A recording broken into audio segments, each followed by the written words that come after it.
बहुत समय पहले त्रिलोक में असुरों का दबदबा बढ़ता जा रहा था। देवता जिनकी सत्ता और शक्ति से स्वर्गलोक जगमगाता था, अब धीरे धीरे दुर्बल होते जा रहे थे। इंद्रदेव का तेज घट चुका था। वायु, अग्नि और वरुण सब निर्बल हो चुके थे। असुर हर यज्ञ, हर तपस्या और हर युद्ध में विजयी हो रहे थे। इंद्र लाचार होकर सभी देवताओं के साथ भगवान विष्णु के पास पहुंचे। आंखों में निराशा थी, स्वर कांप रहे थे। प्रभु, अब हम क्या करें? असुरों ने हमें हर जगह परास्त कर दिया है। स्वर्गलोक पर भी उनका आधिपत्य हो जाएगा। कृपया हमारी रक्षा कीजिए। विष्णु भगवान शांत स्वर में बोले, देवताओं, अभी निराश मत हो।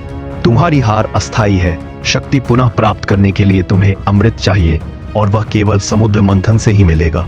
असुरों को भी इसमें भागीदार बनाओ, यही उपाय है। देवताओं ने विष्णु की आज्ञा मानी। वे असुरों के पास गए और बोले, आओ, हम सब मिलकर क्षीर सागर का मंथन करें। जो कुछ भी निकलेगा बांट लेंगे। असुर पहले तो सशंकित हुए, परंतु अमृत की चाह ने उन्हें तैयार कर दिया। इस प्रकार संधि हुई। देव और दानव एक साथ मंथन।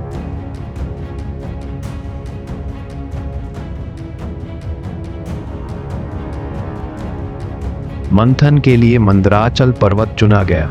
उसे मथनी बनाया गया और वासुकी नाग को रस्सी। असुरों ने वासुकी का मुंह पकड़ने की जिद की और देवताओं ने उसकी पूंछ थाम ली। विष्णु मुस्कुराए, क्योंकि उन्हें पता था कि वासुकी के मुंह से निकलने वाली अग्नि असुरों को ही कष्ट देगी। ज्यों ही पर्वत को समुद्र में डाला गया, वह भारी होने के कारण डूबने लगा। देवता घबरा गए। तभी भगवान विष्णु कच्छप अवतार में प्रकट हुए।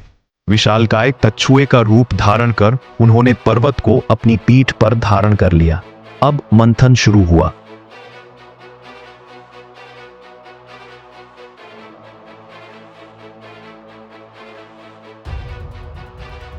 रस्सी खींचती रही, पर्वत घूमता रहा। देव और असुर परिश्रम करते रहे, और तब समुद्र से प्रकट हुआ सबसे भयंकर हलाहल विष।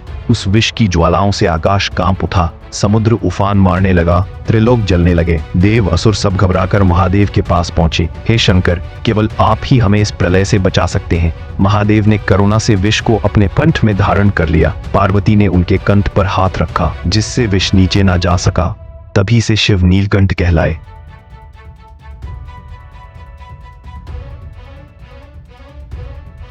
मंथन जारी रहा।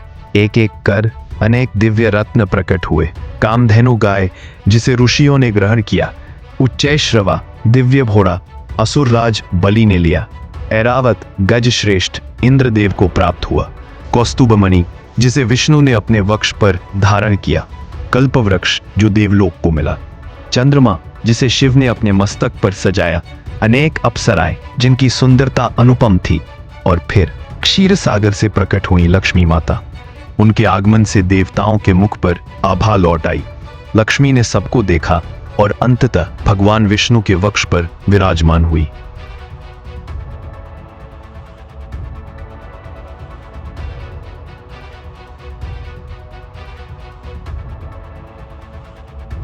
मंथन जारी रहा और अंत में प्रकट हुए धन्वंतरी हाथों में अमृत कलश लिए।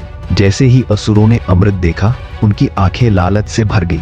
वे दौड़े और कलश छीन लिया। देवता निराश हो उठे। तभी भगवान विष्णु ने मोहिनी रूप धारण किया। अनुपम सुंदरी, जिसकी छवि देखकर असुर मंत्रमुग्ध हो गए। मोहिनी ने कहा, मैं अमृत बांट दूंगी, पर मेरी शर्त माननी होगी। असुर उसकी ओर आकर्षित होकर सहमत हो गए। मोहिनी ने चालाकी से अमृत देवताओं को पिला दिया। असुर धोखा खा गए।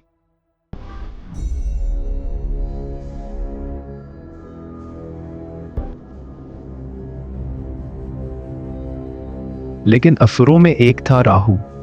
उसने भेष बदलकर देवताओं के बीच बैठकर अमृत पी लिया, परंतु सूर्य और चंद्रमा ने उसे पहचान लिया।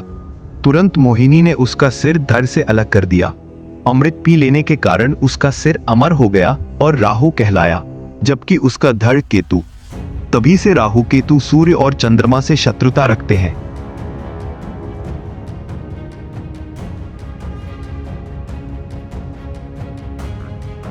अंततः देवताओं ने अमृत पीकर अपनी शक्ति प्राप्त की। असुर खाली हाथ रह गए।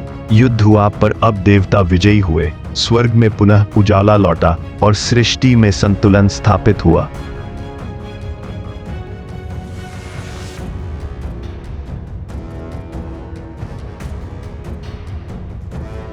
यह कथा हमें सिखाती है कि जीवन में संघर्ष अनिवार्य है। हर मंथन से पहले विष निकलता है, लेकिन धैर्य और त्याग से अंततः अमृत की प्राप्ति होती है। महादेव का नीलकंठ रूप त्याग और करुणा का प्रतीक है। लक्ष्मी वहीं प्रकट होती हैं जहां सहयोग और संतुलन होता है, और मोहिनी अवतार हमें यह समझाते हैं कि विवेक ही सबसे बड़ा हथियार है।